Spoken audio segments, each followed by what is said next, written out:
गोलियां चली और कुछ लोगों को लगी है, ये हमारे पास कॉल थी। फिर उसके बाद दोबारा हमारे पास 10-15 मिनट बाद कॉल आती है दोबारा, जिसमें बताता है कि जी मेरे पापा को किसी ने गोली मार दी। वहाँ मौका वारदात पे हमें पता चलता है कि 3 लोग, आकाश, ऋषभ और कृष, इन तीनों को गोली लगी है। हमने एक इसमें CCL को हमने अप्रीहेंड किया है इसके अंदर, और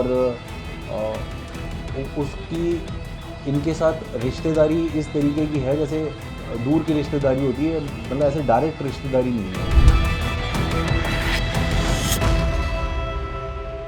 हमको एक कॉल मिला, उस कॉल के अंदर ये था कि बिहारी कॉलोनी फर्श बाज़ार पुलिस स्टेशन के अंदर जो आता है उसमें कुछ गोलियां चली और कुछ लोगों को लगी है, ये हमारे पास कॉल थी। फिर उसके बाद दोबारा हमारे पास 10-15 मिनट बाद कॉल आती है दोबारा, जिसमें बताता है कि जी मेरे पापा को किसी ने गोली मार दी है। ये 2 कॉल हमारे पास आती है। हम मौके पे पहुंचते हैं, मौका वारदात पे। वहाँ मौका वारदात पे हमें पता चलता है कि 3 लोग, आकाश, ऋषभ और कृष, इन तीनों को गोली लगी है। अब आकाश की उम्र 40 साल है, ऋषभ की उम्र 16 साल है और कृष की उम्र कई लोग प्रेस में 10 साल बता रहे हैं, वो 10 साल नहीं है, उसकी 15 साल की उम्र है कृष की। तो ये तीनों लोगों को गोली लगती है। कृष ठीक है, मतलब कृष इलाज चल रहा है अभी हॉस्पिटल में, वो ठीक है। बाकी जो आकाश और ऋषभ है इनकी मृत्यु होगी, बाकी हम इसकी जांच कर रहे हैं आगे। सर, एक सीसीटीवी फुटेज भी सामने आई जिसके अंदर हमलावर भी नजर आ रहे हैं और पुलिस ने शायद एक नाबालिग को भी डिटेन किया है। तो वो नाबालिग कौन है, क्या रिश्तेदार है और क्या अभी तक कुछ मोटिव पता चल पाया है? नाबालिग हमने एक इसमें CCL को हमने अप्रीहेंड किया है इसके अंदर, और उसकी इनके साथ रिश्तेदारी इस तरीके की है जैसे दूर की रिश्तेदारी होती है, मतलब ऐसे डायरेक्ट रिश्तेदारी नहीं है कोई, तो दूर की रिश्तेदारी है। दूर की रिश्तेदारी में ये इनको चाचा चाचा चाचा चाचा बोलता था इनकी, वैसे अदरवाइज इससे ज़्यादा कोई ना तो मिलना है ना जुलना है, उस तरीके की कोई चीज़ नहीं। क्या फुटेज में वही नजर आ रहा है जिसको आपने पकड़ा है? हाँ, फुटेज में एक लड़का जो स्कूटी पे दिख रहा है, ये वही CCL। मोटिव क्या बताया सर इसने अभी तक? मोटिव तो इनकी आपसी रंजिश थी, जो हमको पता चला है। आपसी रंजिश में ये था कि बेसिकली इसने आकाश ने इसको कुछ पैसे देने थे, जो हमारा CCL है उसको कुछ पैसे देने थे, और वो पैसे ना देने को लेकर अनबन हुई। इसने उसके फ़ोन उठाने छोड़ दिया आकाश को, जिसकी वजह से ये बहुत गुस्से में था, इसको पैसे की ज़रूरत थी, उसी के चलते इसने ये प्लानिंग करके इस वारदात को अंजाम कराया। तो सर, क्या कॉन्स्पिरेटर जो है वो पूरी प्लानिंग रच रहा है? क्या कारण, तो कोई साथ सपोर्ट में इसकी फैमिली में पारिवारिक रंजिश थी या आकाश और इस 16 साल के बच्चे की आपसी रंजिश थी? 17.5 साल का है ये, जो जुवेनाइल है, इसको इसने ही पूरी प्लानिंग करी है बेसिकली। और ये पहले भी हम लोगों को, जब हमने अपने रिकॉर्ड खंगाले तो हमको पता चला कि ये पहले भी एक इस तरीके के अटेम्प्ट टू मर्डर के केस में इन्वॉल्व है। योगेश जो ऋषभ का पिता है और आकाश, इनकी भी कोई क्रिमिनल बैकग्राउंड रहा है? क्या प्रोफाइल है इनका? आकाश जिसकी मृत्यु होगी, इसके ऊपर भी एक्चुअल में 6 केस हैं और पुराने, और इसका जो भाई है बड़ा योगेश आकाश का, उसके ऊपर भी मुकदमे हैं करीबन 14। किस तरह की? ये हैं लड़ाई झगड़े के, अटेम्प्ट टू मर्डर के, रेप के, उस तरीके के। सर, नाबालिग मास्टरमाइंड है। आरोप है कि 1.5 महीने पहले भी जो विक्टिम है, जो एक्यूज है, उसके घर पे फायरिंग हुई थी। फायरिंग को लेकर केस इनके परिवार के ऊपर बनाया गया था और बताया गया था कि आपने फायरिंग की थी। तो पुलिस को इस बात की आशंका पहले बताया गया था फर्स्ट बाजार थाने को, लेकिन उसके बावजूद भी एक्शन नहीं लिया, जिसकी वजह से इस हत्याकांड को अंजाम दिया गया। एक बार रिपीट करेंगे, क्या बोला आपने? सर, पुलिस को इसके बारे में नहीं बताया गया था। पुलिस के खिलाफ भी वो आरोप है, पुलिस ने इसमें कहीं ना कहीं लिपापोती की। जो एक्यूज है उसके घर पे फायरिंग हुई है पिछले महीने और उसका आरोप लगा है डिसीज के घर पे कि डिसीज ने उनके घर पे फायरिंग करवाई थी। तो क्या इन दोनों को लिंक है आपस में? क्योंकि डिसीज की फैमिली ने पहले ही फर्स्ट बाजार थाना में जानकारी दे रखी थी हमारे पे अटैक हो सकता है। नहीं, ये जो आप मैटर बता रहे हो कि किसी के घर पर फायरिंग हुई थी और इन्होंने बोला कि जी हमारे ऊपर भी हमला हो सकता है, अभी उन दोनों मैटर का डायरेक्टली कोई लिंकेज नहीं। सर जो ये नाबालिग है, इसने शूटर कहाँ से हायर किया? क्या ये अकेला ही मास्टरमाइंड है या इसके पीछे कोई और लोग हैं? ये देखो, जांच अभी इसकी चल रही है। कैसे कैसे हायर किया, हमारे पास कुछ नाम है कि कैसे ये उससे मिला, किसने उसको मिलवाया, ये सारी चीज़ें हमारे पास हैं। वो अभी पार्ट ऑफ इन्वेस्टिगेशन है। जब तक हम लोग के बारे में जानकारी मिल पाई है? हाँ। गैंग से इतना हायर किया है? नहीं, अभी इस तरीके का कोई भी गैंग इसके अंदर शामिल नहीं है। ये सबसे पहले जो इसकी जो ये लड़का है जुवेनाइल, इसी की मतलब ये थी कि भाई ये बहुत ही ज़्यादा दुखी नाराज़ था इन लोगों से और कंटिन्यूसली इसको कॉल करता था आकाश को।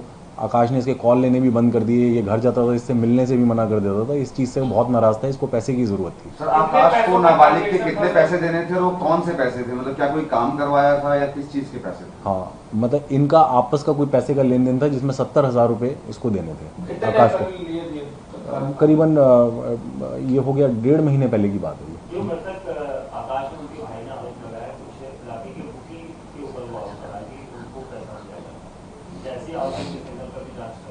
देखिए, अभी हमारा सारा का सारा जो फोकस है वो इस चीज़ पर है कि हम जिसने भी ये हमला किया है उसको पकड़ें। पकड़ने के बाद जो हमारे पास एक व्यक्ति ऑलरेडी है जुवेनाइल, इन लोगों को आपस में क्रॉस कराएंगे। फिर पूरी कहानी एग्जैक्टली खुलेगी, वो आपके सामने जैसे ही खुलेगी हम आपके सामने पेश यानी करेंगे। कह सकते हैं सर 70,000 के लिए इस पूरे दोहरे हत्याकांड को अंजाम दिया गया। देखिए, इनिशियल जो ट्रिगर है इस चीज़ को अंजाम देने के लिए, ये तो अभी यही सामने आ रहा है कि जी मेरे पैसे मेरे को नहीं मिले, तो इसकी वजह से मेरी नाराज़गी थी, मैंने प्लान किया और कल का क्राइम वो क्या था? ये जुवेनाइल है, शूटर को अपने साथ स्कूटी बिठा के लाया था या शूटर पहले से वहाँ मौजूद था? कोई रेकी करते हुए सीसीटीवी इनके सामने आए हैं कि ये लोग पहले भी वहाँ घूम रहे थे? इनका ये प्लान था। करीबन 15-17 दिन से इनकी ये प्लानिंग चल रही थी कि हमने ये काम करना है। बट ये लोग आए अलग अलग हैं।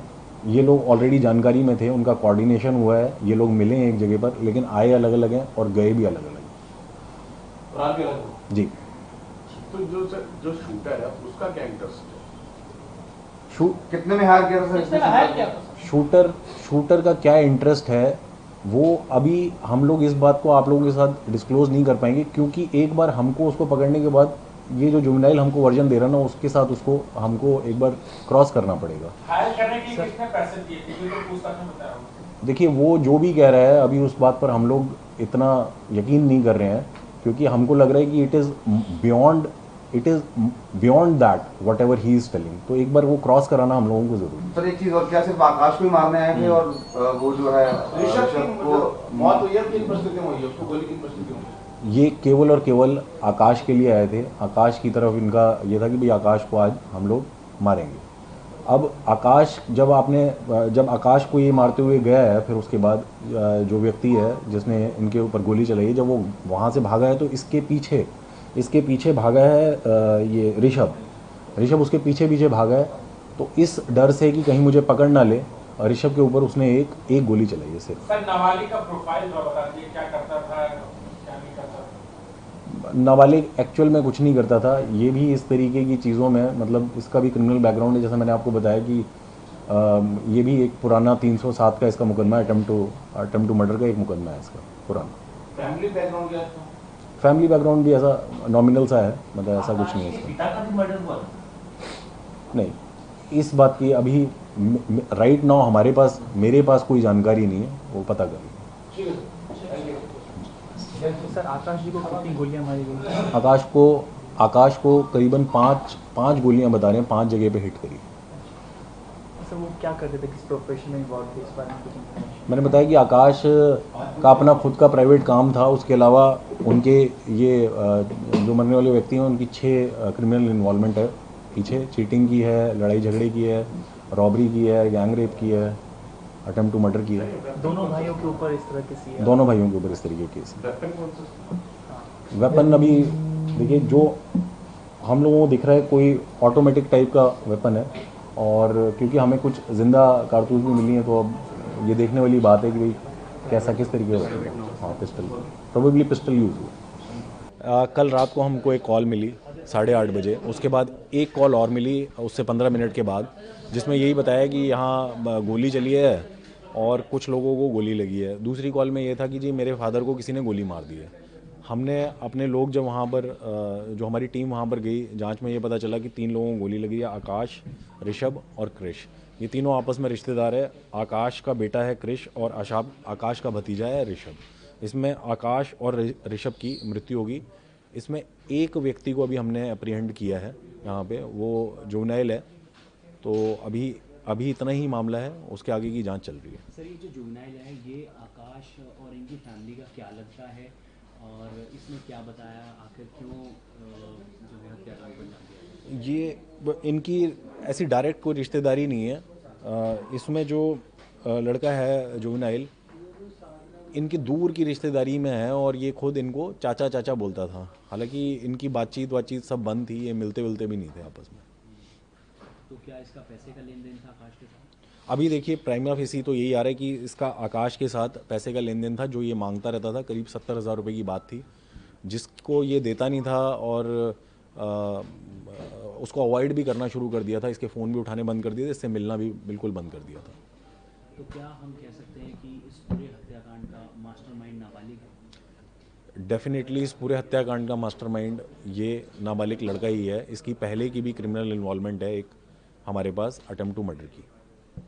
तो सर, इसके अलावा क्या जब सबसे पहले तो सवाल यही बनता है सर, कितने टाइम से प्लानिंग कर रहा था और क्या आकाश को ही मारने आया था या फिर बाकी लोगों को भी मारने आया था? इस पर आप ये इनकी प्लानिंग, जैसा हमें पता चला है, 15 से 17 दिन से ये लोग इस चीज़ की प्लानिंग कर रहे थे और ये इनका टारगेट केवल आकाश था। ऋषभ जिसकी मृत्यु होगी बड़ा दुखद है। उसने जब देखा कि उसके चाचा के ऊपर इस तरीके से हमला हुआ या हमला करके कोई भाग रहा, तो वो पीछे भागा हमलावर के।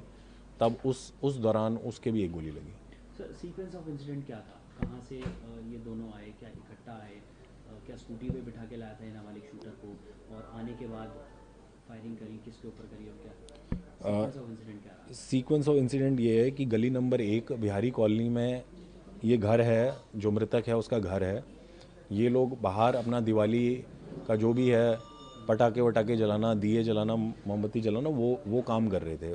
हाँ, उस दौरान आकाश बोल रहा हूँ, उस दौरान ये जो CCL है वो वहाँ पर आता है जुवेनाइल और इसके पैर छूता है। उसी एट द सेम टाइम जो हमलावर है वो भी वहाँ पहुँचता है और इस पर गोलियाँ चलाता है आकाश पे। आकाश भागता है अपने घर की तरफ, उसके पीछे पीठ की तरफ गोलियां मारता है और फिर जब हमलावर वापस जा रहा होता है, भाग रहा होता है वापस, तो उसके पीछे ऋषभ भागता है और उस दौरान उसको भी एक गोली मारते हैं। ये सीक्वेंस, और ये केवल आकाश को टारगेट करने के लिए आए थे और किसी को टारगेट नहीं। ऋषभ को सर कैसे गोली लगी? वो ऋषभ, क्रिश को गोली कैसे लगी? क्रिश को तो उस दौरान गोली लगी जब जैसे आकाश अंदर भागा घर की तरफ, अपने बाहर था वो, जब उसके पता चला कि फायरिंग स्टार्ट होगी, वो घर की तरफ अंदर भागा तो उसके पीछे पीछे हमलावर भागा, उस दौरान उसके गोली लगी। वो घर के अंदर ही था।